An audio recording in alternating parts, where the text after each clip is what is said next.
Hi, everyone. Carter Krishnauer here for Beyond the 90, the Florida Soccer Report on Beyond the 90. Congratulations to the Tampa Bay Sun. They are in the finals, whether they host the final of the USL Super League or whether they're going to travel to Charlotte. We will know later tonight when Carolina sent play host to Fort Lauderdale United. Fort Lauderdale wins, then Tampa Bay hosts. If Carolina wins, then the match is in Charlotte. So a final next week for a Florida club. Fantastic achievement for the Tampa Bay Sun in year one. So congratulations to them. Now, let's focus on the Rowdies here. The Rowdies lose 2-1, another loss. Lose 2-1 at Lou City.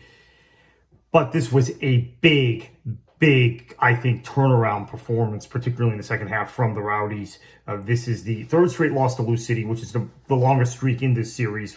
Tampa Bay has been generally Lou City's nemesis through the years. But even all three of these matches we talk about, last season, the match in Louisville was decided on a very bad call, in my opinion, that gave Lou City the equalizer and then a late goal in stoppage time when the Rowdies were coming off of the dual tragedies of two hurricanes in their area. So that was that match.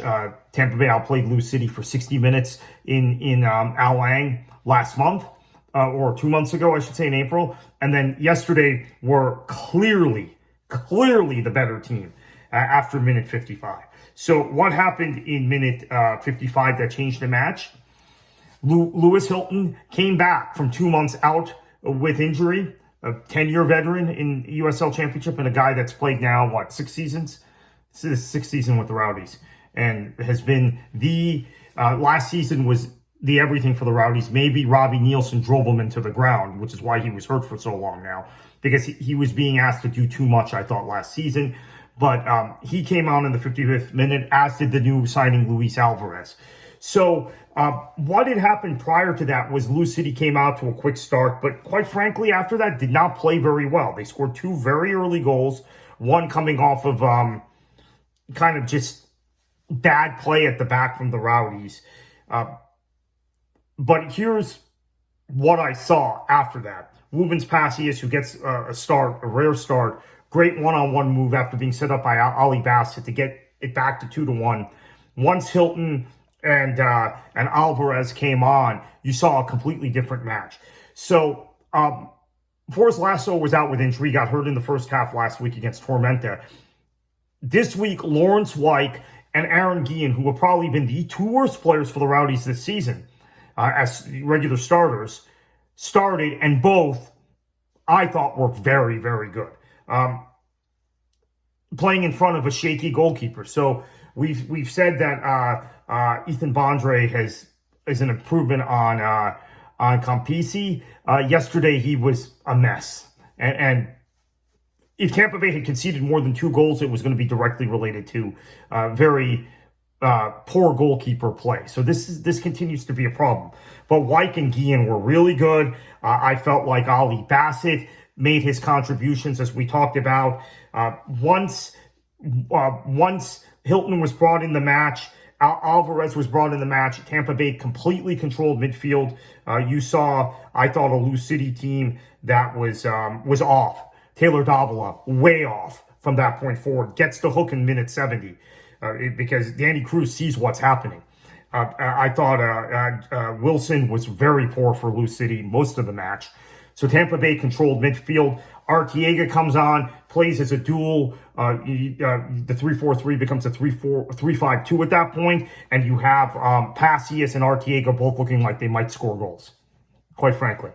And then when Mustali came on, Tampa Bay, again, kind of unlucky not to score. Now, if there is one criticism or two criticisms, one is that this was another situation like last season where we saw a lot of chance creation from Tampa Bay and they didn't finish in the second half, right? A lot of chance creation. It felt like a match last season, but they were the better team. They were better in 2/3 of the pitch.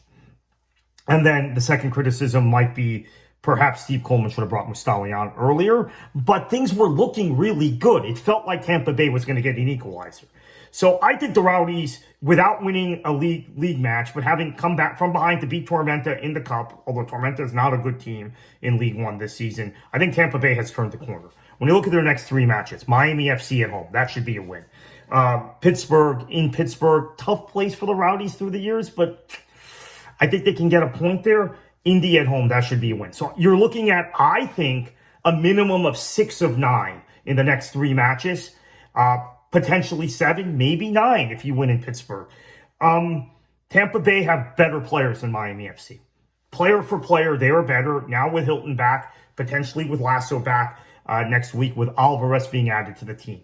But the one caveat about Miami versus Tampa Bay that I would note is that Miami is better in 2 positions on the pitch, really, versus Tampa Bay. That's probably it.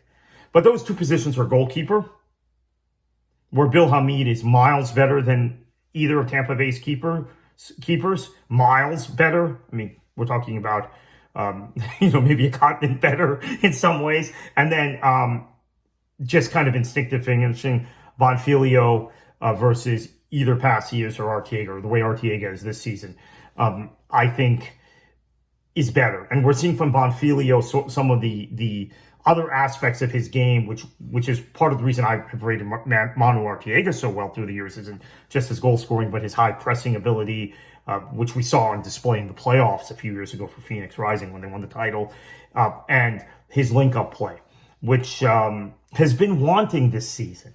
So he could get back to that level. Midfield, Tampa Bay with Hilton back, Crisostomo, much better. Those 2 guys are much better than anyone Miami FC can select in their midfield, than anyone. And then on the back line, Miami FC has been better this year with Bolu playing. Miami FC's best center back probably is Tulu, who is injured. So we haven't seen him yet this season. Might be a little different when he's there, but with Knutson, Bolu, and Jonathan Ricketts, 3 solid professional players. But I still think you get Lasso in, and if Wyke and Guillen return to form, which they began to yesterday, and you got Castellanos, who's an MLS caliber center back, Tampa Bay's better. So I like them in that match. Pittsburgh has been hit or miss all season. They lost some matches at home you would think they would win, and they've won some matches away from home, including at Rhode Island a few weeks ago, which is kind of a smash and grab game. They weren't great in that match. But that's always a tough match for Tampa Bay. And last year, Tampa Bay got a draw up there while being shelled most of the match. And then they play Indy, who have been very poor. I know Indy's coming off of a win against Birmingham, but they really did nothing to earn that victory. To be honest with you, Birmingham were much, much better. And then they go to San Antonio, who I don't think they won yesterday, but I don't think San Antonio have been particularly good since March turned into April. And then they play at Hartford. So you're looking at in terms of the league before the trip to Charleston in the Jägermeister Cup. They also travel to Naples in the Jägermeister Cup. You're looking at a run of 5 games where Tampa Bay could get 10, maybe 13 points if they play like they did in the second half yesterday. The most difficult of those matches will be the match in Pittsburgh.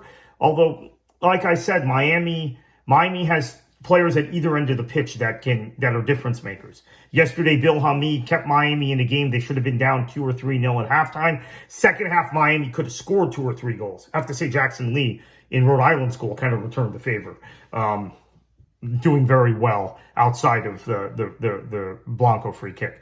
So Tampa Bay, I think, have turned the corner. Now, even if they just scrape together a few results, you're in the top 8. And if I look at the Eastern Conference, I think a fully fit Tampa Bay team, there are only a few teams better than them in the Eastern Conference. I would say, obviously, Charleston, Lou City, at this point, Loudoun for sure, actually, at this point. And then I think North Carolina is getting results.